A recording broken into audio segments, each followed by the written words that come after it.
नमस्कार मित्रों, मैं Pandit Ish Pande, astrologer and Vastu consultant. दशाफल विचार। ग्रह जिस भी भाव में बैठा है आपकी जन्म कुंडली में, उसके शुभाशुभ और अशुभ फल अपनी दशा और अंतर्दशा में देता है। यदि उदाहरण के लिए सूर्य की महादशा चल रही है तो वह यदि उच्च का है तो आदमी को राजकृपा प्राप्त होगी, क्योंकि सूर्य राजकृपा दिलाता है। यदि अशुभ है तो राजदंड भी उसको भोगना पड़ सकता है। इसी प्रकार कोई भी ग्रह हो, चाहे सूर्य ही नहीं अन्य ग्रह भी हो, चाहे चंद्रमा हो, मंगल हो, बुध हो, बृहस्पति हो, शुक्र हो, शनि हो, राहु केतु हो, अपनी दशा अंतर्दशा और प्रत्यांतर दशा में ही पूर्ण फल नहीं प्रदान करते।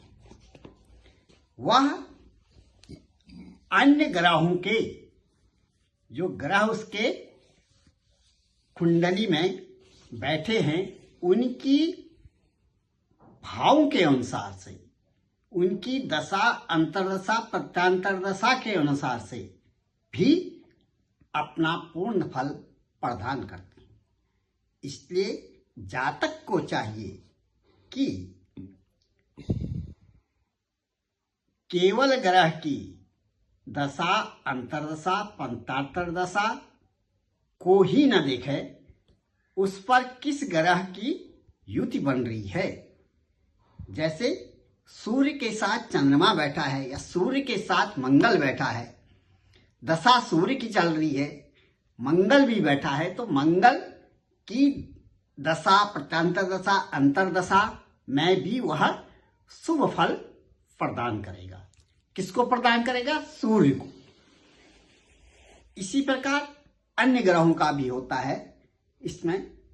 जैसे बृहस्पति की दशा चल रही है, बृहस्पति संतान भाव पर बैठा है। संतान भाव में वह वृद्धि कराएगा, संतान को उच्च शिक्षा देगा, संतान की शिक्षा प्राप्त कराएगा।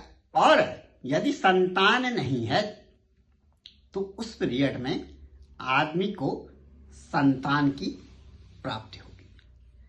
इसी प्रकार अनेकानेक ग्रह अपनी दशा अंतर्दशा प्रत्यांतर दशा में अपना फल तो प्रदान करते ही हैं, लेकिन जिनके साथ उनकी युति बन रही हो उसके अनुसार से भी वह अपना पूर्ण फल प्रदान करते हैं। जय मां भारत।